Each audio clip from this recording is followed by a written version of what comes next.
শরীরটা আছে পিছন দিকে, মাথাটা আছে সামনে দিকে। যখন দুটো হাঁটু দিয়ে চিপে দিয়েছে, যত চিপে দিচ্ছে তত কুকুরটা ছটফট ছটফট ছটফট করছে। ভগবান আরো চিপে ধরছে, তখন সেই কুকুরটা বলে উঠল, কৃষ্ণ ছেড়ে দে, কৃষ্ণ ছেড়ে দে, কৃষ্ণ ছেড়ে দে। ভগবান বললেন, আমি তো ছাড়বার জন্য ধরি নাই, আমি তো ধরবার জন্যই ধরেছি। তুমি কি করে ভাবলে যে আমার চোখকে ফাঁকি দিয়ে তুমি চলে যাবে? আমি তো তোমার চরণ ধৌত করব বলে দরজায় দাঁড়িয়ে আছি। তোমার মতো পরম বৈষ্ণবের চরণ যদি আমি ধৌত করতে না পারি, তাহলে আমার পূর্ণ হবে কেমনে? এইবার কুকুর যখন ছটপট ছটপট করে, কি করলেন ভগবান? ওই কুকুরের পা গুলো একটা রজ্জু অর্থাৎ দড়ি দিয়ে বেঁধে দিলেন। যেই বেঁধে দিলেন আর তো ছটপট করতে পারে না, ছটপট করতে পারছে না। এইবার কি করলেন জানেন? কুকুরটাকে বেঁধে এইবার কাঁধে চাপিয়েছে, কাঁধে চাপিয়েছে। আচ্ছা বলুন তো মাইরা, শিব ঠাকুরের কটা পা গো? কটা? পাঁচটা? তাহলে দুটো। শিব ঠাকুরের দুটো পা, একটা কুকুরের কটা পা? চারটে পা। তাহলে ওই যে কুকুরটাকে কাঁধে নিয়েছে, এদিকে দুটো পা আছে, এদিকে দুটো পা আছে, তাহলে কাঁধে নিয়েছে, কুকুরের চরণগুলো পড়েছে কোথায়? ভগবানের বক্ষ মাঝারে। চারটি চরণকে জড়িয়ে ধরে বলল, ভোলানাথ তোমার দুটো চরণ ছিল, দুটো চরণ ধৌত করলে হয়তো আমার একটু পূর্ণ বাকি থেকে যেত, এই জন্য তুমি কৃপা করে আরো দুটো চরণ বাড়িয়ে দিলে, চারটি চরণ ধৌত করলে আমার হয়তো সব পূর্ণ হয়ে যাবে, এই জন্য তুমি কৃপা করে আরো দুটো চরণ বাড়িয়ে দিলে, আমি তোমার ওই চারটি চরণ ধৌত করব। তবে কি দিয়েছ? সাগরের জলে নয়, পুকুরের জলে নয়, গঙ্গার জলে নয়, তোমার ওই চারটি চরণ আমি আমার চোখের জলে ধৌত করে দেব। ভগবান কি করলেন? অঝোর নয়নে কাঁদে, কাঁদতে কাঁদতে সেই কুকুরের চারটি চরণ চোখের জলে ধৌত করে দিল। সেই দিন ভোলানাথ বলেছিল, কৃষ্ণ আজকে যখন তুমি তোমার চোখের জলে আমার চরণ ধৌত করে দিলে, আমি তোমাকে কথা দিলাম, আগত কলিকালে তুমি হবে গৌর হরি আর আমি হব অদ্বৈত গোসাই। ওই কলিতে আমি আর শিব ঠাকুর হয়ে জন্ম নেব না, আমি আর শিব ঠাকুর হব না, কলিতে গিয়ে আমি হব অদ্বৈত গোসাই। আর আমি কি করব জানো? আজকে যেমন তুমি তোমার চোখের জলে আমার চরণ ধৌত করে দিলে, আমি সেই দিন কি করব জানো? আমার চোখের জলে চরণ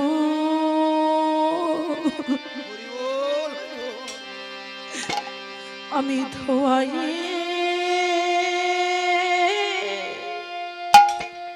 দে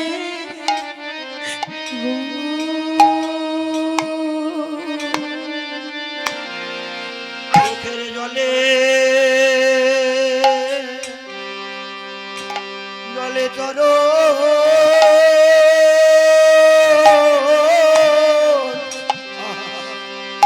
আমি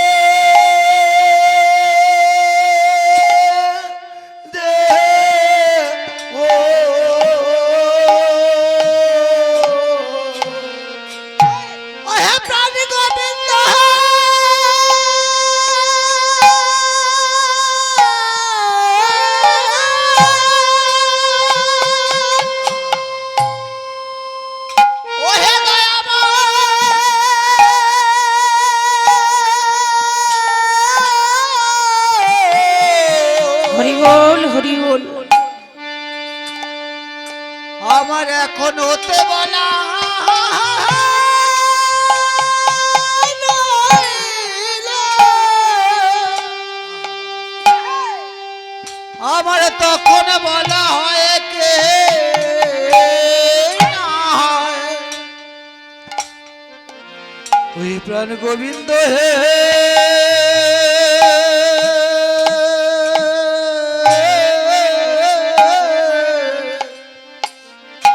ওহে প্রাণ গোবিন্দ ওহে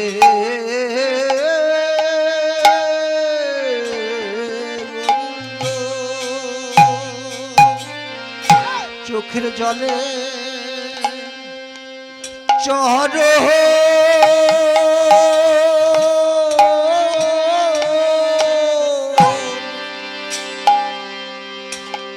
চরণ ধোঁয়ায়ে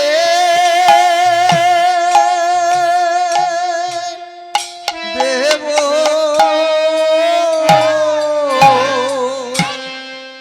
কৃষ্ণ আগত কলিকালে এইভাবে আমি তোমার চরণগুলো ধৌত করে দেব। ভোলানাথ নিজেই ভগবানকে বলেছিলেন আগত কলিকালে আমি আর শিব ঠাকুর হয়ে জন্ম নেব না। তাই এই কলিকালে কিন্তু শিব ঠাকুর আর নেই, হয়ে গেল কে অদ্বৈত গোসাই 12 বৎসর তুলসী পত্র ভাসিয়ে কৃপা করে আমাদের মতো পাপাচারী কামাচারী দুরাচারী জীবের কাছে এনে দিলেন আমাদের কলিকালের ভগবান গৌর সুন্দরকে। সেই গৌরহরি আজ ভাবে বিভোর হয়েছে, পূরবের ভাবে ভুলে গেছে নবদ্বীপ ভাব। পূরবের ভাবে বিভোর হয়ে আজ গৌরহরি আমার কি বলছে জানেন? কোথায় গেল সত্য ভামা, কোথায় সেই রূপিণী,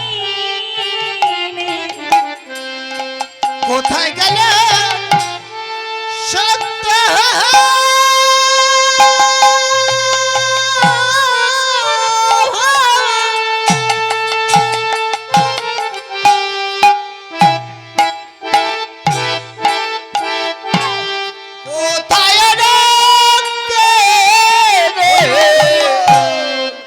কোথায় গেল সত্য ভামা, কোথায় সেই রূপিণী,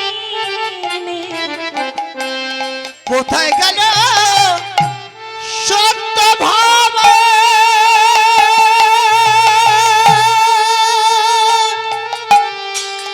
কোথায় জাম্বুবতী নগ্ন জিতি কলিন্দানন্দিনী,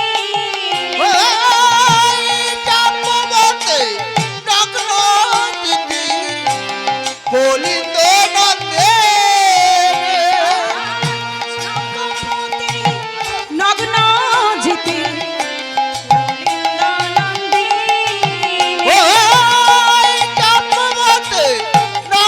কলিন্দানন্দিনী, কলিন্দ নন্দে বলি কথাই বা রহিল, কোথায় রইল কথাই বা রহিল, বলো বলো কোথায় রইলে জাম্বুবতী নগ্ন জিতি কথাই বা রহিল, জাম্বুবতী নগ্ন যেতে কোথায় রইল দ্বারকার ভাবে বিভোর হয়ে সত্যভামা রুক্মিণী বলে কাঁদছেন গৌরহরি। যার কান্নায় ত্রিজগৎ কাঁদে সেই গৌরহরি আজ আমার কেন কাঁদে? কেন জানেন? গৌরহরি আমার চিন্তা করলেন, আমি যদি ভাবে বিভোর হই হরি বলে কৃষ্ণ বলে কাঁদতে না পারি, জগৎবাসী কেউ কোনোদিন হরি বলে কৃষ্ণ বলে কাঁদবে না। আর আমি যদি হরি বলে কৃষ্ণ বলে দুটি হাত তুলে নাচতে না পারি, হরি নামে পাগল হতে না পারি, তাহলে কলির জীব কেউ কোনোদিন দুটি হাত তুলে হরি বলে কৃষ্ণ বলে নাচবে না। জগৎকে শিক্ষা দিচ্ছেন, নিজে কাঁদলে জগৎ কাঁদে, নিজে নাচলে জগৎ নাচে। তার বাস্তব প্রমাণ কি জানেন? যেমন ধরুন মায়ের কোলে ছেলে, মা যদি একটা বাচ্চা ছেলেকে কোলে নিয়ে বলে খোকা একবার নাচতো, তোর নাচ দেখবো, বলুন তো মায়েরা ছেলেটা নাচবে? নাচবে? নাচবে না। হ্যাঁ কেন বলছে একটা বাচ্চাকে তুমি যতবার নাচতে বলছো, ছেলেটা বলছে মা তুমি এতবার আমায় নাচতে বললে, এতবার নাচতে বলার আগে তোমার জানা উচিত ছিল কে কবে আমায় নাচ শেখালো। আগে তুমি আমায় নাচ শেখাও, তবে তো আমি নাচটা দেখবো, তারপর আমায় নাচতে বললে নেচে ফেলবো। যেমন ছেলেকে যদি নাচাতে হয় তাহলে মাকে নাচতে হয়, মা নাচলে ছেলে নাচবে। তদ্রূপ গৌর হরি আমার বললেন আমি যদি হরি বলতে পারি, কৃষ্ণ বলতে পারি, তাহলে কি হবে? কলির জীব হরি বলে কৃষ্ণ বলে কাঁদবে, তারাও নাচবে। তাই এই ভাবটা দেখে ভগবান যে ভাবে বিভোর হয়েছেন, সেই ভাবটাকে দেখে পদকর্তা কি বললেন জানেন? আরে সেইভাবে মগ্ন হলে আর সচির নন্দন, আরে সেইভাবে মগ্ন হলে সচিদানন্দ, সেইভাবে মগ্ন হলেন সচির নন্দন। হলে উলুধ্বনি উলুধ্বনি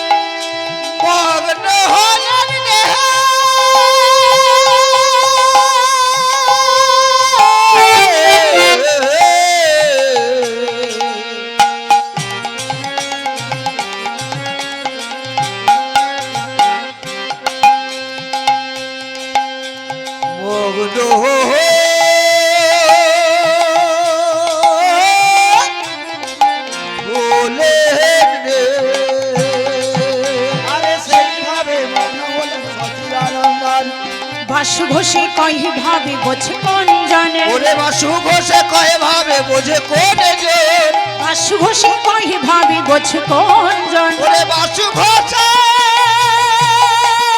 কয়ে ভাব বোঝে কোন যে, কেউ তো বোঝে না, কেউ তো বোঝে না, কেউ তো বোঝে না, কেউ তো বোঝে না, বাসু ঘোষের মনের ভাবি কেউ তো বোঝে না, বাসু ঘোষের মনে ভাব কেউ তো বোঝে না, বাসু ঘোষের মনের ভাবি কেউ তো বোঝে না। বাসু ঘোষের মনের ভাব হরি হরি হরি নিতাই গৌরে হরি বল হরি বল। বাসু ঘোষের মনের ভাব আর কেউ তো বোঝে না। হরি বল হরি বল হরি বল। ছিলাম আমরা কথায় আমা গৌরীর কাছে, অনেকে বলে গৌরচন্দ্রিকা কেন বেশি করবে? হ্যাঁ ওমা, আজ ঘরে যদি তালা দেওয়া থাকে, সেই তালাবদ্ধ ঘরে যদি প্রবেশ করতে হয়, আগে কাকে দরকার হয়? খাটিটার আগে দরকার হয়, চাবি খাটিটার, তালাটা খুলতে হবে তবে ভিতরে যাওয়া যাবে। তেমনি আগে আমাদের জানতে হবে গৌরহরিকে কে নিয়ে এলেন, কেমন করে এলেন। সেগুলো যদি আমরা না জানি, গৌরহরিকে যদি আগে না নিয়ে আসি, তাহলে আমরা ভগবানের কথা জানবো কেমনে? তাই না? ভগবান তো ভিতরে আছে, গৌরহরি তো তাকে বের করেছে, তাহলে আগে গৌরহরিকে নিয়ে আসতে হবে। হরি বল হরি বল। চলুন আমরা যাব একটু ভগবানের কাছে, দ্বারকার কথা শুনবো। তাহলে যেতে হবে কোথায়? মধুময় শ্রীরাম বৃন্দাবন। বৃন্দাবনে যেতে হলে কেমন করে যেতে হয়, কি বলতে হয়?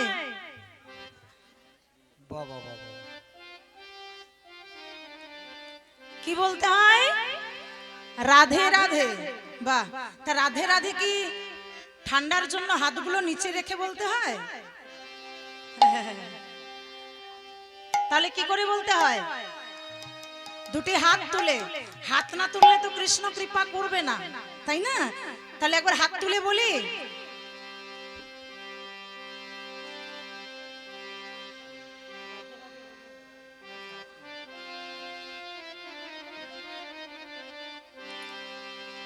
সবাই মিলে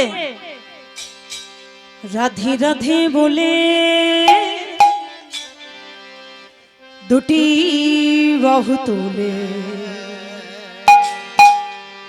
চলে যায়, চলে যাই মধুরী বৃন্দাবনে, চলে যাই মধুরী বৃন্দাবনে। নানা রাধে রাধে বলে চলো যাই বৃন্দাবনে, চলো যাই মধুর বৃন্দাবনে। রাধে রাধে বলে দুটি বাহু তুলে চলো যাই মধুর বৃন্দাবনে, চলো যাই মধুর বৃন্দাবনে। রাধে রাধে বলে দুটি বাহু তুলে চলো যাই, চলো যাই, চলো যাই মধুর বৃন্দাবনে, চলো যাই মধুর বৃন্দাবনে। ললিতা বিশাখায়াদি যত সখীগণ, শ্রীদাম সুদাম দাম সুদাম যত সখাগণ। ও ললিতা বিশাখায়াদি যত সখীগণ, শ্রীদাম সুদাম দাম সুদাম যত সখাগণ। ললিতা বিশাখায়াদি যত সখীগণ, শ্রীদাম সুদাম দাম সুদাম যত সখাগণ। ও ললিতা বিশাখায়াদি যত সখীগণ, শ্রীদাম সুদাম দাম সুদাম যত সখাগণ। রাধে রাধে বলে সবাই মিলে দুটি হাত তুলে রাধে রাধে। বনে, চলো যাই মধুর বৃন্দাবনে।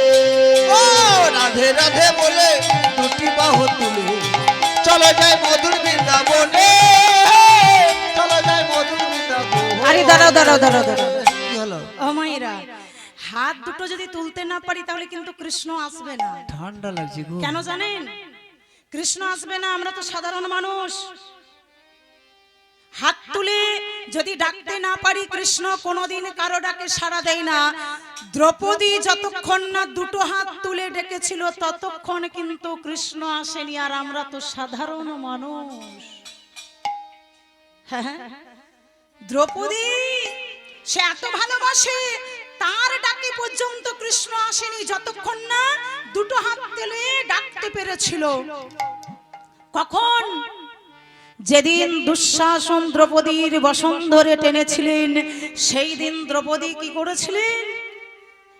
একটা হাতে করে লজ্জা নিবারণ করে, বস্ত্রটাকে টেনে ধরে আছে, লজ্জা নিবারণ করে একটি হাত তুলে বারবার বলে উঠলেন, কৃষ্ণ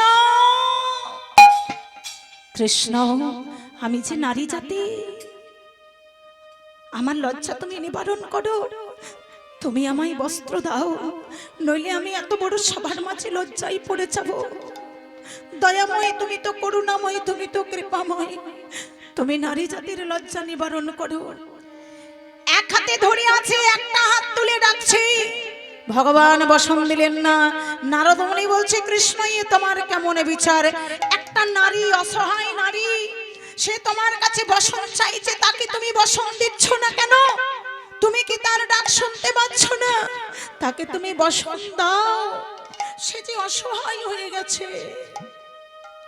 কৃষ্ণ বলল, নারদ, আমি তো বসন নিয়ে বসে আছি, কিন্তু সে তো আমার কাছে চাইছে না। ওই তো চাইছে, ওই রকম চাইলে তো আমি দিই না, ওই রকম তো অনেকেই চাইছে, চাওয়ার মতো তো চাইতে হবে, তবে তো দেব। নারদ, দেখছো দ্রৌপদীর এখনো বিশ্বাস হয়নি যে আমি যদি আরেকটা হাত ছেড়ে দিয়ে ভগবানকে ডাকবো, যদি ভগবান না আসে, তার তো বিশ্বাস হচ্ছে না। তাহলে আগে বিশ্বাস চাই যে সত্যি ভগবান আছে, আগে বিশ্বাস করো। বিশ্বাসী মিলাই বস্তু তর্কে বহুদূর। ডাকছে না। এইবার দ্রৌপদী যে হাতে লজ্জা নিবারণ করেছিল, সেই হাতখানা ছেড়ে দিয়ে দুটি হাত তুলে যখন বললেন, দয়াময় তুমি আমায় বসন দাও, নারী জাতির লজ্জা নিবারণ করো, তুমি আমায় বসন দাও। যেই দুটো হাত তুলে দ্রৌপদী বসন চেয়েছিলেন, ভগবান সুদর্শন চক্রের দ্বারা দ্রৌপদীর বসন দিয়েছিলেন। এত বসন ভগবান দিল যে দুঃশাসন আর টেনে শেষ করতে পারলো না। বারবার কেন বলে যে দুটো হাত তুলে ডাকো? কারণ ভগবানের ব্যাংকে জমা রাখতে হয়, তবে তো তুমি সুদ পাবে। হ্যাঁ, তাহলে বলবেন যে কাপড় কতটুকু? আজকে ভগবান এত কাপড় দিচ্ছে যে শেষ হচ্ছে না। তাহলে ভগবান এত কেন কাপড় দিচ্ছে? ওই যে বলছে, এক টুকরো যদি ভগবানের ব্যাংকে জমা রাখতে পারো, ভগবান কত না জানি দেবে। দ্রৌপদী ভগবানের ব্যাংকে জমা দিয়েছিল কোন দিন? যেদিন ভগবানের সাথে শিশুপালের যুদ্ধ হয়েছিল, সেই দিন যুদ্ধ করতে করতে ভগবানের ওই সুদর্শন চক্রে আঙ্গুলটা একটু কাটা গিয়েছিল। আঙ্গুলটা থেকে যখন রক্ত ছুঁড়ে ছুঁড়ে পড়ছিল, কাছে দাঁড়িয়েছিল দ্রৌপদী। দ্রৌপদী থেকে দেখে থাকতে পারল না, ভগবানের আঙ্গুল থেকে রক্ত পড়ছে, থাকতে পারলেন না। পরনে যে শাড়িটা পরেছিল, সেই আঁচল থেকে এক টুকরো ছেড়ে দিয়ে ভগবানের আঙ্গুলে বেঁধে দিয়েছিল। সেই দিন কৃষ্ণ বলেছিল, দ্রৌপদী, আজকে তুমি আমার আঙ্গুলে এক টুকরো কাপড় বেঁধে দিলে, আমি তোমাকে বর দিলাম। এই এক টুকরো কাপড় যে তুমি আমায় দিলে, যদি কোনোদিন তোমার বসনের প্রয়োজন হয়, তুমি আমাকে ডাকবে, আমি তোমায় বসন দান করব। এই দেখেছেন, বসন প্রয়োজন হলো, ভগবান দিয়ে দিল। তাহলে ভগবানের ব্যাংকে জমা রাখতে হবে। আরেক জায়গায় দ্রৌপদী বসন দিয়েছিলেন কাকে? দুর্বাসা মুনিকে। যখন স্নান করতে নেমেছিল নদীতে, তখন কি হলো? ওই নদীতে তার পরনে যে কাপড়টা ছিল ভেসে চলে গিয়েছিল। যখন ভেসে চলে গিয়েছিল, এইবার মুনি কিন্তু জলের মধ্যে বসে আছে। তেমন সময়ে দ্রৌপদী স্নান করতে এসে বলছে, মুনিবর, ও মুনিবর, তুমি কিন্তু উঠো, যদি না উঠো তাহলে আমি নারী জাতি স্নান করব কি করে? তুমি ওঠো না, জলে থাকলে আমি তোমার কাছে স্নান করতে পারি, আমি তোমার মেয়ের মতো। সেই দিন করজোরে বলেছিল মুনিবর, দুর্বাসা মুনি বলেছিল, মা, তুই আমার মেয়ের মতো।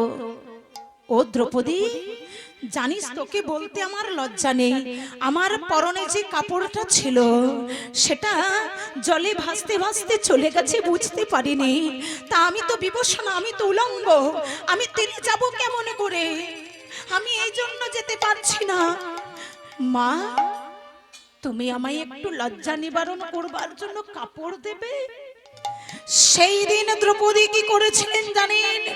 একটা ঝোপের আড়ালে গিয়ে নিজের বসনটাকে খুলে দিয়ে ওই বসনটাকে মাঝ বরাবর ছিঁড়ে দিলেন। আর ছিঁড়ে দিয়ে এক টুকরো কাপড় নিজে পরিধান করলেন, লজ্জা নিবারণ করলেন। আর এক টুকরো কাপড় নিয়েছে তীরে দাঁড়িয়ে দাঁড়িয়ে বললেন, মুনিবর, এই নাও। কাপড়টাকে ছুঁড়ে দিলেন। মুনিবর সেই কাপড়ের টুকরোটা পরে এইবার কি করলেন না, তীরে উঠলেন। সেই দিন দুর্বাসা মুনি বর দিয়েছিলেন, মা, তুই যদি কোনোদিন বিপদে পড়িস, আমি তোকে বর দিলাম, তোর বিপদ রক্ষা করবে ভগবান কৃষ্ণচন্দ্র। তোর কোনোদিন বসনের অভাব হবে না, আমি তোকে বর দিলাম। দেখেছেন? হ্যাঁ, আর আমরা সাধারণ মানুষ, তাতে বলছি একবার দুটো হাত তুলবো না, আবার হাত তুলতে বললেই তেলে বেগুনে জ্বলে পড়ে, তেলে বেগুনে জ্বলে যায়। হাত তুলবো কেন? হাত না তুললে কৃষ্ণ পাওয়া যাবে না, দ্রৌপদী পাইনি, আমরা পাবো? হ্যাঁ, হরি বল, হরি বল। ও মাইরা, এবার কি মনে হচ্ছে তাহলে একবার হাত তোলা যাবে? যাবে? কই, সবাই মিলে একবার বলি, রাধে রাধে বলে দুটি বাহু তুলে চলো যাই মধুর বৃন্দাবনে, চলো যাই মধুর বৃন্দাবনে।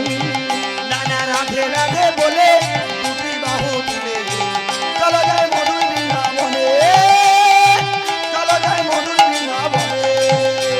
শ্যাম কুণ্ড, রাধা কুণ্ড, গিরি গোবর্ধন, মধুর মধুর বংশী বাজে, এই তো বৃন্দাবন। ও শ্যাম কুণ্ড, রাধা কুণ্ড, গিরি গোবর্ধন, মধুর মধুর বংশী বাজে, এই তো বৃন্দাবন। রাধা কুণ্ড, গিরি গোবর্ধন, মধুর মধুর বংশী বাজে, এই তো বৃন্দাবন। ও রাধে রাধে বলে সবাই মিলে দুটি হাত তুলে রাধে রাধে, চলো যাই মধুর বৃন্দাবনে, চলো যাই মধুর বৃন্দাবনে।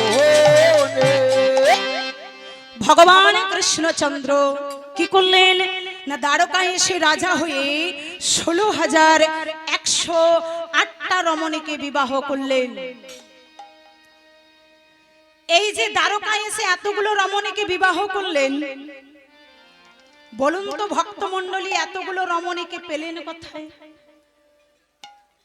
ভগবান তো এমনি এমনি বিবাহ করেননি, তাহলে এতগুলো রমণীকে পেলেন কোথায়? এলো কথা থেকে। তাই 16,108টা রমণীর যদি পূর্ব ইতিহাস আমরা জানতে চাই, তাহলে আমাদের যেতে হবে কোথায় জানেন? ত্রেতা যুগে, রাম অবতারে। রামের কাছে না গেলে এতগুলো রমণীর কথা কিন্তু জানতে পারবো না। তাহলে চলুন রামচন্দ্রের কাছে যাই। রামচন্দ্র যখন পিতৃসত্য পালনের জন্য বনবাসে গিয়েছিলেন, লঙ্কাধিপতি রাবণ সীতামাকে চুরি করে নিয়ে চলে গিয়েছিলেন। সবাই জানি তো, সবাই জানি রাবণ রাজা ভগবানের বউ চুরি করেছিল। রাবণ রাজা খুব খারাপ, সবাই বলি না? ও মাইরা, আমাদের চিন্তা ভাবনাটা ভুল। রাবণ রাজা কিন্তু খারাপ লোক নয়, খুব ভালো লোক। তাহলে বলবেন ভগবানের বউ চুরি করলো কেন? করেছিলেন কেন জানেন? কারণ একটাই, চিন্তা করলেন আমি যদি ভগবানের বউকে চুরি করে নিয়ে আসতে পারি, তাহলে ভগবান তার বউকে উদ্ধার করবার জন্য নিয়ে যাওয়ার জন্য আসবে, আর আমার কৃষ্ণ কৃপা হয়ে যাবে, ভগবানের কৃপা আমি পেয়ে যাব। এই জন্য ভগবানের বউ চুরি করলেন। তা বউ চুরি করে নিয়ে রাখলেন কোথায়? কত ভালো দেখুন, লঙ্কাপুরে এত বড় রাজমহল, সেখানে কি কোনো জায়গা ছিল না সীতামাকে রাখবার? সেখানে রাখলো না, নিয়ে গিয়ে রাখলো কোথায়? অশোক কাননে। অশোক, যেখানে কোনো শোকের ছায়া নাই, অশোক কাননে গিয়ে রেখে দিলেন। এইবার রাম রাবণের যুদ্ধ শুরু হলো। কি করে করব আমি সীতা উদ্ধার? যখন যুদ্ধ হচ্ছে সে সময় কি করলো জানেন? ইন্দ্রজিৎ প্রভু রামের সাথে একটা মায়ার খেলা খেললেন। খেলাটা কি না, ইন্দ্রজিৎ নিজ শক্তি থেকে একটা মায়া সীতা সৃষ্টি করলেন। মায়া সীতা সৃষ্টি করে ইন্দ্রজিৎ সেই সীতাটাকে নিয়ে গেল কোথায়? রামের সবথেকে বড় ভক্তকে গো, হনুমান বক্ষ চিরে দেখিয়ে দিয়েছিল রাম সীতার যুগল মূর্তি। হনুমানের কাছে নিয়ে গেলেন সীতাটাকে, আর নিয়ে গিয়ে দ্বিখণ্ডিত করলেন। হনুমান কিন্তু জানে না যেটা ইন্দ্রজিতের সৃষ্টি করা মায়া সীতা, হনুমান জানে আসল সীতা। তাহলে এই সীতামাকে ইন্দ্রজিৎ দ্বিখণ্ডিত করেছে। হনুমান এই কথা ভেবে আর থাকতে পারল না, অঝোর নয়নে কাঁদে আমার সীতামার বেঁচে নেই। ছুটতে ছুটতে চলে এলো প্রভুর চরণে, প্রভুর চরণ দুটি জড়িয়ে ধরে চিৎকার করে বলে উঠলেন, প্রভু ও প্রভু। হনুমান কাঁদে, চোখের জলটা পড়ে কোথায়? রামচন্দ্রের চরণে। যেই চোখের জলটা রামচন্দ্রের চরণে পড়লো, চমকে উঠলেন, কি হনুমান তুমি আজ কাঁদছো কেন? তোমার চোখের জলে আমার চরণ দুটো ভিজে যায়, আমি যে ভক্তির চোখের জল সইতে পারি না, বলো তুমি কেন কাঁদো?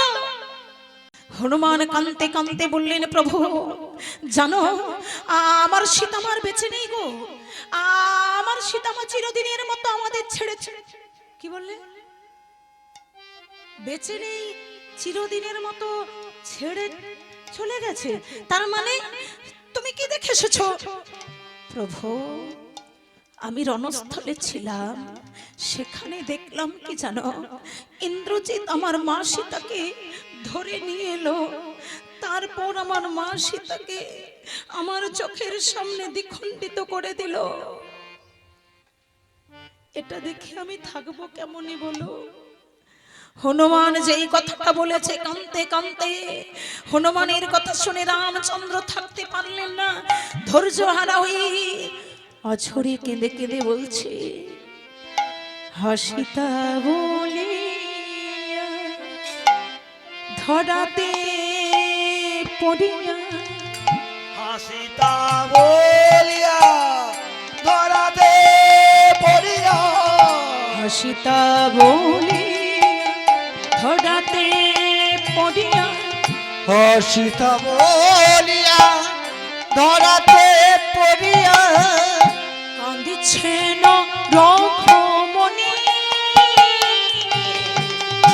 কিছু দূরে থাকি শুনে বিভীষণ সেই রোদনের ধ্বনি সীতা বলিয়া ধরাতে পড়িয়া কাঁদিছেন রঘুমনি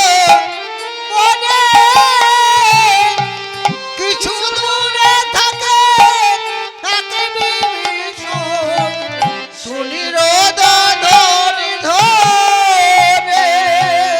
রামের কাছে এলো বলরামের কাছে ধেয়ে এলো। ওই রামের কাছে ধেয়ে এলো ও গো রামের কাছে ধেয়ে এলো। আরে কাঁদো কেন দুর্বাদন রামের কাছে ধেয়ে এলো ও গো কাঁদো কেন দুর্বাদল রামের কাছে ধেয়ে এলো। রামচন্দ্র হনুমানের কথা শুনে হাসিতা হাসিতা বলে কাঁদছেন। তেমন সময় রামচন্দ্রের রোদনধ্বনি শুনে ছুটে এলো কে জানেন? রামের আরেক ভক্ত। রামের আরেক ভক্ত কে ছিলেন? হনুমান তো এক ভক্ত, আরেক ভক্ত বিভীষণ। বিভীষণ কে? রাবণের ভাই। আর রাম রাবণের যুদ্ধ হচ্ছে আর বিভীষণ রামের কাছে আছে। এই জন্য কি বলে ঘর শত্রু বিভীষণ। এখন ভাইয়ে ভাইয়ে মারামারি কাটাকাটি ছাড়া আর কিছু নাই। হ্যাঁ, অন্য লোককে সহ্য করতে পারছে কিন্তু নিজের দাদা ভাইকে সহ্য করতে পারছে না। এই জন্যই বলে ঘর শত্রু বিভীষণ। রাবণের ভাই হচ্ছে বিভীষণ। বিভীষণ এসে বললেন প্রভু তুমি কাঁদছো কেন? তা আবার হাসিতা হাসিতা বলে বলছে কি হয়েছে শুনবে? আমার সীতাকে ইন্দ্রজিৎ রণস্থলে দ্বিখণ্ডিত করেছে। বিভীষণ সাথে সাথে বললেন প্রভু এই কথাটা তোমাকে বললো কে? বলছে বলেছে আমার পরম ভক্ত হনুমান। হনুমান বলেছে। হনুমানের কথা শুনে তুমি বিশ্বাস করে নিলে কেন? হনুমান তো মিথ্যা কথা বলে না। সেই দিন বিভীষণ বলেছিলেন প্রভু হনুমান মিথ্যা কথা বলে না এটা আমি জানি, কিন্তু হনুমান যে তোমাকে বলেছে এটা সত্যি। তবে রণস্থলে যে সীতা দ্বিখণ্ডিত হয়েছে সেটা কিন্তু তোমার আসল সীতা নয়, সেটা হচ্ছে ইন্দ্রজিতের সৃষ্টি করা মায়া সীতা, যে আসল সীতা মাসে আজও বেঁচে আছে। তুমি ভাবলে কি করে? বলছে দেখো বিভীষণ আমি তো তোমার কথা বিশ্বাস করতে পারছি না। আমি বিশ্বাস করি আমার হনুমানকে। আমি বিশ্বাস করব কেমনে? যেই কথাটা বলে দিয়েছে বিভীষণ সেই দিন মনে মনে প্রতিজ্ঞা করেছিলেন হনুমান যেমন তোমার ভক্ত আমিও তেমন তোমারই ভক্ত।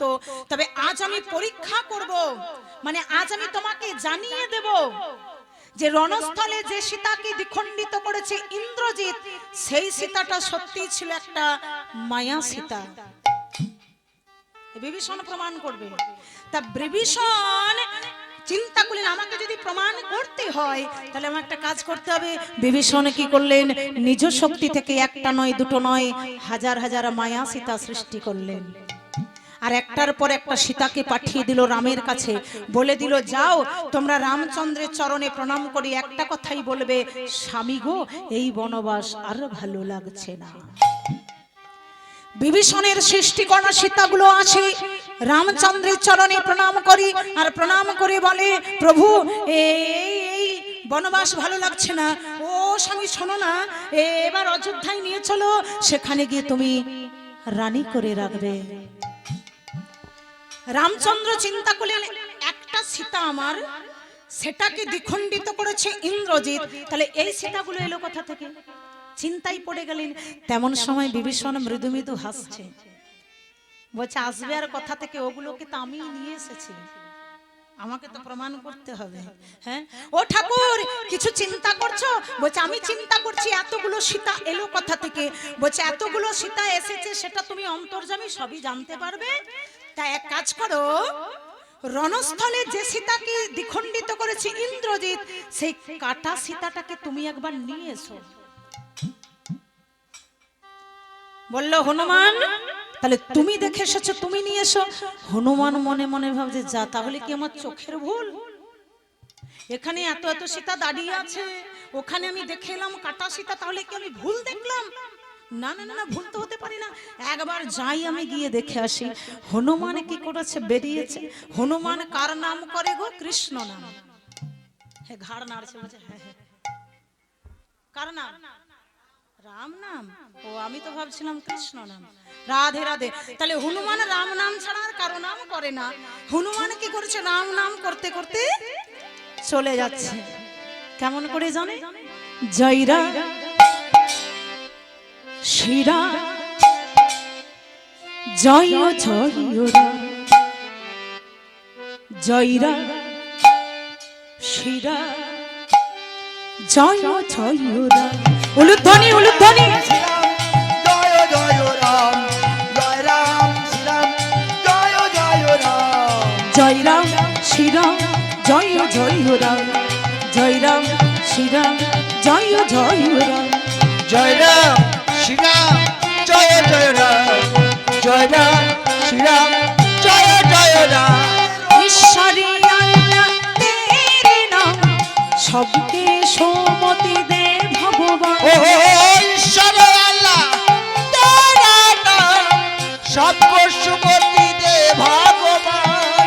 ঈশ্বরী আল্লাহ তেরে নাম, সবকে সমতি দে ভগবান। ও ঈশ্বর আল্লাহ তেরা নাম, সবকো সুমতি দে ভগবান। জয় রাম শ্রীরাম, জয় জয় রাম, জয় রাম শ্রীরাম, জয় জয় রাম। জয় রাম শ্রীরাম, জয় জয় রাম, জয় রাম শ্রীরাম, জয় জয় রাম। রাম নাম করতে করতে লাফাতে লাফাতে হনুমান চলে গেল অশোক কাননে। অশোক কাননে গিয়ে কি দেখলেন? মা সীতা ভালো আছে। মা সীতা ভালো আছে। সীতা মা কি করছে জানো? সরমার সাথে বসে বসে রাম কথা বলা বলি করছে। বাবারা জানে, মাইদিকে একটু জিজ্ঞাসা করি, ও মাইরা সরমাটা কে গো? জানেন? বিভীষণের স্ত্রী। বিভীষণের স্ত্রীর নাম হচ্ছে সরমা। সরমার সাথে বসে বসে সীতামা প্রভুর কথা বলা বলি করছে। ছুটতে ছুটতে এসে বললেন, প্রভু ও প্রভু, হ্যাঁ হ্যাঁ আমার সীতামা খুব ভালো আছে। দেখে এসেছো? বলছে হ্যাঁ আমি দেখে এলাম। তা তোমার সীতামা কি করছে? ও প্রভু, আমার মা কি করছে জানো? সরমার সাথে বসে বসে তোমার কথা আলোচনা করছে। রামচন্দ্র মনে মনে ভাবছে তাহলে এই সীতাগুলো এলো কোথা থেকে? তেমন সময় বিভীষণের সাথে সাথে কথাটা শোনা মাত্রই কি করলেন? নিজের মায়াকে হরণ করলেন। আর যেই মায়া হরণ করলেন, মায়া হরণের সাথে সাথে বিভীষণের সৃষ্টি করা সীতাগুলো কি হলো? মায়া সীতা তো মায়া হরণের সাথে সাথে চলে গেছে। মায়ার জিনিস কোনোদিন থাকে? মায়ার জিনিস থাকে না মা। যতই কোনো আমার আমার আমার কিছু নয়। মায়ার সংসার, আমার গাড়ি, আমার বাড়ি, আমার জমি, আমার টাকা, আমার ছেলে, আমার স্বামী। হ্যাঁ, তা সংসার মাঝে যেগুলো আমরা ভোগ করছি সেগুলো তো সব মায়ার জিনিস। সেগুলো যাবে সাথে? যাবে না। মায়ার জিনিস থাকবে না, ছেড়ে চলে যেতে হবে। হরি বল হরি বল। মায়া হরণের সাথে সাথে কি হলো? মায়া সীতাগুলো অদর্শন হয়ে গেল। আর যখন অদর্শন হয়ে গেল, রামচন্দ্র বিভীষণকে বলল, বলো বিভীষণ তুমি আমাকে কি দেখিয়েছো? সেই দিন বলেছিল, প্রভু তোমাকে দেখানোর কিছু নেই, তুমি হলে স্বয়ং ভগবান অন্তর্যামী, তুমি সবই জানো। তবে তোমার কাছে আমি একটা জিনিস চাইবো, তুমি আমায় দেবে? বলো। তোমায় আগে কথা দিতে হবে, আমি যা চাইবো তুমি আমাকে তাই দেবে। বিভীষণ মনে মনে ভাবছেন, ভগবানের কাছে তো চাইতে হবেই, কেন ওই সীতাগুলো তো ছিল না, আমি সৃষ্টি করেছি, আর ওরা প্রভু রামচন্দ্রকে স্বামী বলে ডেকেছে। ওই নারীগুলো যদি স্বামী বলে না পাই রামচন্দ্রকে, তাহলে নারী জাতি হয়ে দ্বিচারিণী হতে হবে, ধর্মভ্রষ্টা হতে হবে। তাহলে উপায় তো আমাকে করে দিতে হবে। তাই বলল, বলো তুমি কি চাও। করজোরে বললেন, প্রভু আমি কি চাই জানো, ওই যে সীতাগুলো এসেছিল তোমার কাছে, তোমার চরণে প্রণাম করে বলেছিল, স্বামী গো এই বনবাস আর ভালো লাগছে না, তুমি আমায় কথা দাও, ওই রমণীগুলোর তুমি স্বামী হবে। সেই দিন রামচন্দ্র বলেছিলেন, শোনো, এই যে এত এত সীতা আমার কাছে এসেছিল, এত এত সীতার স্বামী হওয়া আমার পক্ষে সম্ভব নয়।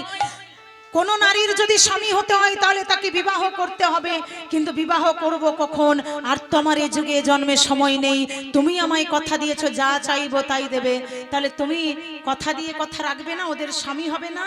সেই দিন রামচন্দ্র বিভীষণকে বলেছিল, বিভীষণ কথা যখন দিয়েছি কথা আমি রাখবো, তবে এ যুগে এ জন্মে আর আমার সময় নেই, ওদের আমি মনের স্বাদ পূরণ করব দাপরে। সেই বিভীষণের সৃষ্টি করা সীতাগুলো হলো কারা?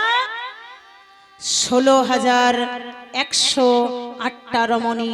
ভগবান চিন্তা করলেন, রাম অবতারে আমি বিভীষণকে কথা দিয়ে এসেছি, বিভীষণের কথা মতো বৃন্দাবন ছেড়ে দিয়ে চলে এলেন দ্বারকায়।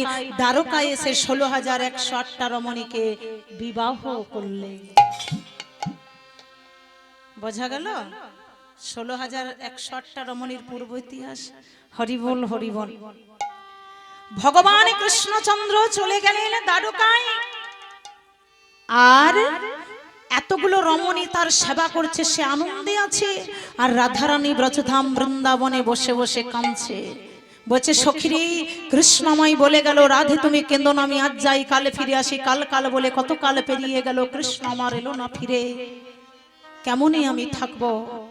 চারিদিকে চেয়ে দেখ না, ব্রজধাম বৃন্দাবন কেমন হয়ে গেছে। চারিদিকে চাইছে আর বলছে, এ ব্রজমণ্ডলে কেহ নাহি কিছু বলে, এ ব্রজমণ্ডলে কেহ নাই কিছু বলে, ব্রজমণ্ডলে কেহ নাহি কিছু বলে, বলে না রে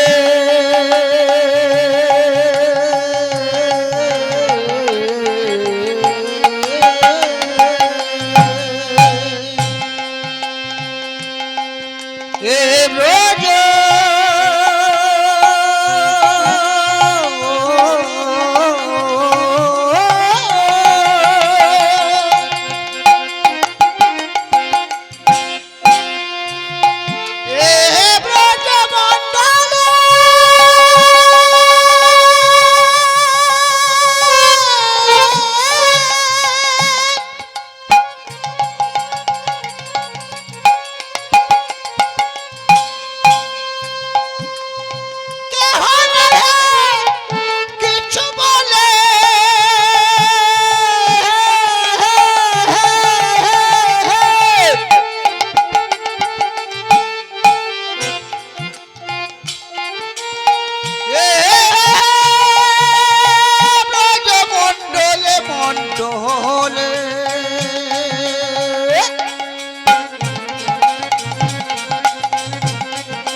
কেহ নাহে কিছু বলে, এ ব্রজমণ্ডলে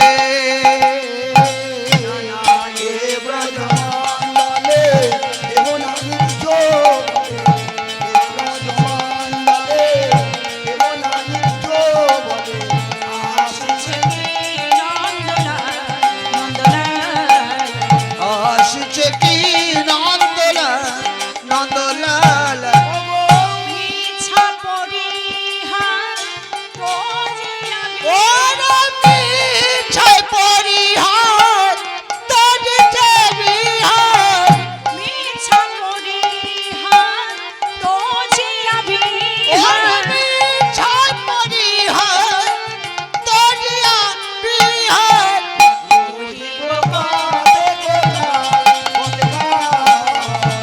রহিব আর কত কাল, কত কাল রহিব আর কত কাল, কত কাল কদিন বারা বলো বলো কদিন বারাকে, কদিন বারা বলো কদিন বারাকে কদিন বারা আশায় আশায় কদিন বারাকে। সখিরে কৃষ্ণ আমার বলে গেল রাধে তুমি কেঁদো না, আমি আজ যাই কাল ফিরে আসি। কাল কাল বলে কত কাল পেরিয়ে গেল, কৃষ্ণ আমার এলো না ফিরে। কখন কৃষ্ণ ফিরে আসবে? গোবিন্দ বলে গেল রাধে তুমি কেঁদো না, ফিরে চলে আসবো, কাল আসি বলে গেল, এলো না। কিন্তু কেন গো এলো না কেন? রাধারানীর কি অপরাধ ছিল যে কৃষ্ণ আর ফিরে এলো না? অপরাধ একটাই ছিল, রাধারানীর ছিল অভিশপ্ত জীবন। রাধারানীকে অভিশাপ দিয়েছিলেন 100 বছর বিরহ জ্বালা তোমায় সহ্য করতে হবে। অভিশাপটা দিয়েছিল কে? শ্রীদাম সখা। কখন জানেন? এখন নয়, ওটা হচ্ছে গোলক বৃন্দাবনে। গোলক বৃন্দাবনে ভগবান কৃষ্ণচন্দ্রের একদিন মনের মধ্যে বাসনা জাগলো, আমি রাস লীলা করব। রাধারানীকে বলল রাধে তুমি ভালো করে সেজে আমার কাছে এসো, এই গোলক বৃন্দাবনে হবে তোমাকে নিয়ে রাস লীলা। রাধারানীর মনে মনে একটু অহংকার জন্মালো। রাধারানী মনে মনে ভাবছে কৃষ্ণ আমাকে নিয়ে রাস করবে, আর কাউকে কৃষ্ণ ভালোবাসে না, আমাকে একাই ভালোবাসে। ভগবান কারো অহংকার রাখে না। এইবার রাধারানী এত সাহায্যে রাধারানীর আসতে একটু দেরি হয়ে গেল। ভগবান কি করলেন? রাধারানীর বিলম্ব সহ্য করতে না পেরে ভগবানের বাম অঙ্গ থেকে একটা নারী সৃষ্টি করলেন। ভগবানের বাম অঙ্গ থেকে যে নারীটাকে সৃষ্টি করলেন তার নাম দিলেন কি? বিরজা। বিরজাকে বলছে বিরজা আজ আমি তোমাকে নিয়ে রাসলীলা করব, কিন্তু ধরা পড়ে যাব তো এক কাজ করি, দ্বারে একজনকে দিয়ে আসি। দ্বারে দিল কাকে? শ্রীদাম সখাকে।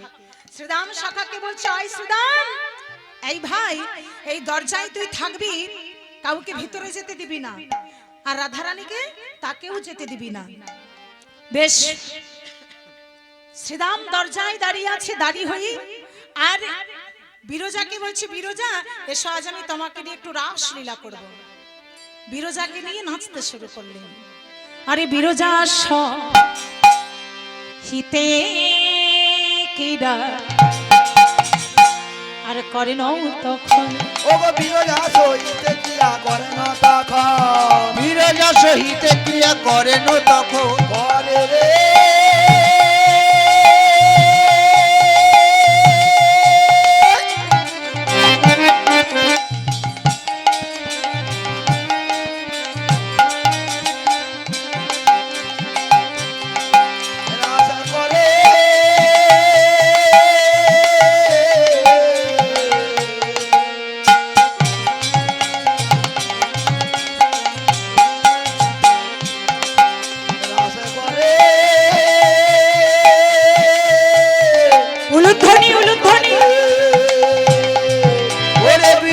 সহিতে ক্রিয়া করে না তখন, দাঁড়ি দেশে রাধারানী আইলো তখন, দাঁড়ো দেশে রাধারানী আইলো তখন, দাঁড়ি দেশে রাধারানী আইলো তখন, দাঁড়ো দেশে রাধারানী আইলো তখন, আনন্দ আর ধরে না, আনন্দ ধরে না, আনন্দ আর ধরে না, আনন্দ ধরে না, রাধারানীর মনে আমার আনন্দ আর ধরে না, রাধারানীর মনে আমার আনন্দ ধরে, হরি বলে রাধারানীর মনে নিতাই গৌরী হরি বল হরি বল হরি বলে রাধারানীর মনে আনন্দ আর ধরে না, রাধারানীর আনন্দ ধরছে না।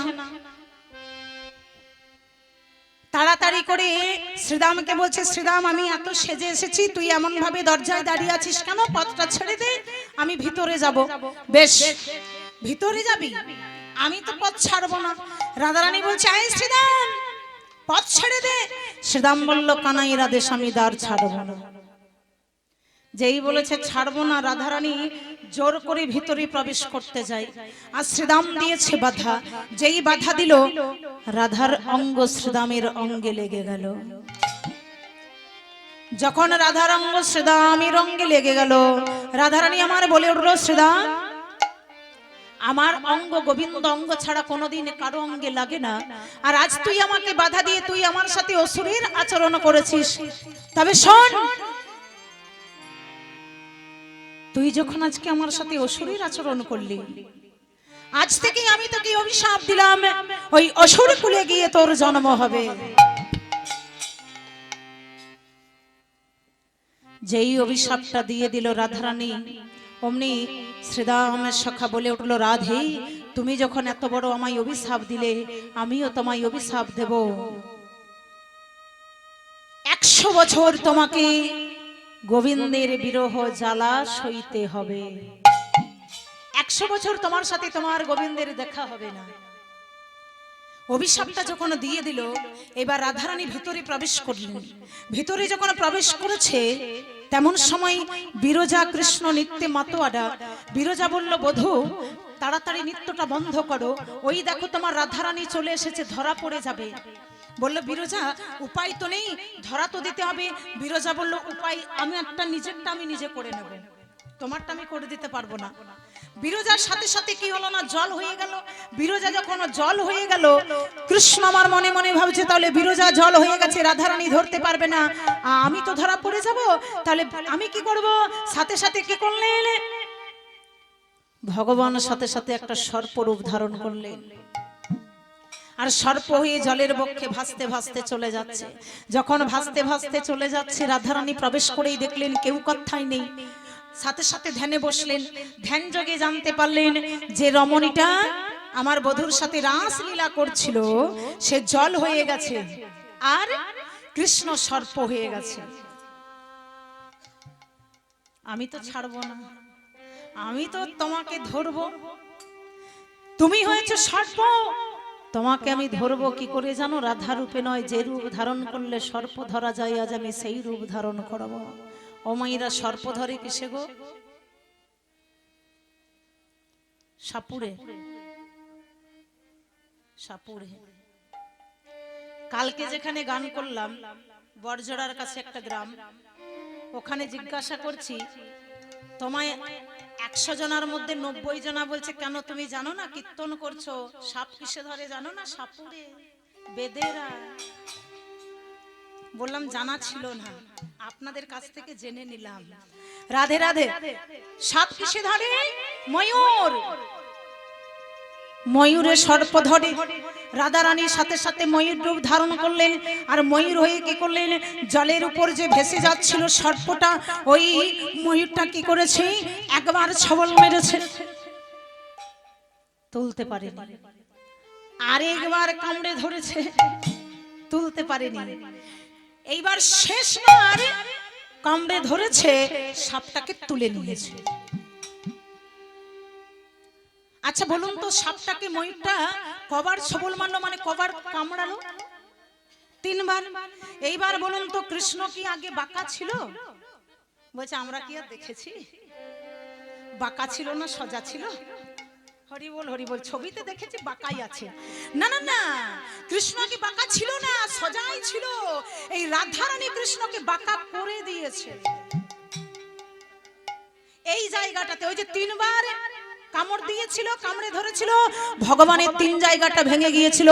দেখবেন ভগবানের 3 জায়গাটা বাঁকা, আর তখন থেকে ভগবানের আরেকটা নতুন নাম হলো ত্রিভঙ্গ মুরারি। এইবার তুলে ধরেছে, সাপটা নিজ রূপে দাঁড়িয়েছে, মানে কৃষ্ণ। কৃষ্ণ দাঁড়িয়ে বলছে, রাধে ও রাধে, আমাকে ধরবার জন্য আজ তুমি ময়ূর রূপ ধারণ করলে, তবে এক কাজ করো, তোমার ওই ময়ূর রূপ ত্যাগ করার আগে তোমার পুচ্ছকটি তুমি আমাকে দিয়ে যাও। সেই দিনে রাধারানী বলেছিল, কৃষ্ণ আমার ময়ূর পুচ্ছক তুমি কি করবে? বলেছিল, রাধে কি করব জানো, আমার মা সব সময় আমাকে সাজিয়ে দেয়, কপালে তিলক দেয়, মস্তকে চূড়া বেঁধে দেয়। আজ থেকে আমার মস্তকে বাঁধা থাকবে মোহন চূড়া, তার উপর রেখে দেব তোমার ময়ূর পাখা। দেখেছেন ছবিতে একটা ময়ূর পুচ্ছক আছে, ওটা রাধারানীর কাছ থেকে নিয়েছে। হরি বল হরি বল। এইবার রাধারানী নিজ রূপে দাঁড়িয়েছে, নিজ রূপে দাঁড়িয়ে বলছে, ওরে রমণী তুই কে? উঠে আয়, বিরজার তো আর উপায় নেই, কাঁপতে কাঁপতে যখন সম্মুখে দাঁড়িয়েছে তেমন সময় রাধারানী বলল, হ্যাঁ রে, তুইও নারী আমিও নারী, তুই আমার বধূর সাথে রাসলীলা করেছিস, কিন্তু সেটা করার কথা ছিল আমার, আর আমার ভয়ে তুই জল হয়েছিস। তোর জল হয়ে থাকার যখন এত ইচ্ছে, আজ থেকে আমি তোকে অভিশাপ দিলাম, সারা জীবন তুই ধরাধামে জল হয়ে বইবি। বিরজা বলল, কৃষ্ণ, রাধারানী আমায় অভিশাপ দিয়ে দিল, জল হয়ে আমি ধরাধামে বইব, কিন্তু আমি তো ছিলাম না, তুমি তোমার অঙ্গ থেকে আমাকে সৃষ্টি করেছো, তাহলে আমি তোমাকে ছেড়ে থাকবো কেমন করে? সেই দিনে কৃষ্ণ বলেছিল, বিরজা, আমাকে ছেড়ে তোমাকে কোনোদিনও থাকতে হবে না, জল হয়ে তুমি ধরাধামে বইবে, আজ থেকে আমি তোমার নাম দিলাম শ্রী যমুনা। তোমাকে বাদ দিয়ে আমি কোনো লীলা করব না, আমার সব লীলাতে তুমি থাকবে, আর তোমার পক্ষে রাধাকে নিয়ে করব নৌকা বিহার। সেই বিরজা হলো কে? যমুনা। শ্রীদাম বলছে, ও কানাই, দাঁড়া দাঁড়া দাঁড়া দাঁড়া, বিরজার উপায় করে দিলে তাহলে আমার উপায় করে দে। আর তোকে আবার কি অভিশাপ দিয়েছে? আমাকে অভিশাপ দিয়েছে, রাধারঙ্গ আমার অঙ্গে লেগে গেছে, এই জন্য অভিশাপ দিয়েছে আমায় অসুর কুলে জন্ম নিতে হবে। তাহলে আমি তোকে ছেড়ে থাকবো কেমন করে? ও ভাই, অসুর কুলে জন্ম নিবি, কিন্তু তোকে পাবো কি করে? চিন্তা করছিস কেন? তুই যেমন আমাকে ছেড়ে থাকতে পারবি না, আমিও তো তোকে ছেড়ে থাকতে পারবো না। তাহলে ও কানাই, তোর সাথে আমার মিলন হবে কোথায়? বলল, তোর সাথে আমার মিলন হবে সদা সর্বদাই, মানে সব সময় তুই আর আমি এক কাছেই থাকবো। কি করে থাকবি? অসুর কুলে জন্ম নিবি ঠিকই, আজ থেকে আমি তোর নাম দিলাম শঙ্খাসুর, তোর নাম হবে শাক, তুই সব সময় আমার চরণ তলে থাকবি, তোকে ছাড়া আমার পুজো হবে না। তোকে আমি বর দিলাম, তোকে ছাড়া শুধু আমার পুজো নয়, পৃথিবীতে যত দেব দেবী আছে তোকে ছাড়া কোনো দেব দেবীর পুজো হবে না। ও মাইরা, শাক ছাড়া পুজো হয়? যখন পুরোহিত পুজো করতে আসবে, পুরোহিতকে বলবেন, পুরোহিত মশাই, স্বামীকে ধূপ আনতে বলতে ভুলে গেছি, বাজারে গিয়েছিল কিন্তু মনে ছিল না, তা ধূপটা নেই, কি করব, পুজো হবে না। পুরোহিত মশাই বলবে, ধূপ নেই তো কি হয়েছে, ঠাকুর সুগন্ধ পছন্দ করি, একটু ধুনো দিয়ে দাও। পুরোহিত মশাইকে বলবেন, পুরোহিত মশাই, আমার বাড়িতে শঙ্খ নেই। সে যদি আসল পুরোহিত হয়, বলবে, ওমা, রইল তোমার পুজো, চললাম আমি ঘর। শাক ছাড়া পুজো করবে না, কারণ ভগবান বর দিয়ে গেছে। শ্রীদাম হলো শাক, বিরজা হলো যমুনা। এমন সময় রাধারানী আমার বলল, কৃষ্ণ, আমাকে অভিশাপ দিয়েছে, 100 বছরও তোমার সাথে আমার দেখা হবে না, তাহলে তোমার সাথে আমার মিলন হবে কি করে? বলল, শোনো, 100 বছর তোমার সাথে আমার দেখা হবে না, না দেখে থাকবো কি মন করি? বলল, রাধে, এর মাঝে কোনো উপায় নেই, এর মাঝে কোনো আমার উপায় নেই। 100 বছর তোমাকে শ্রীদামের অভিশাপ অনুযায়ী বিরহ জ্বালা সইতে হবে, তবে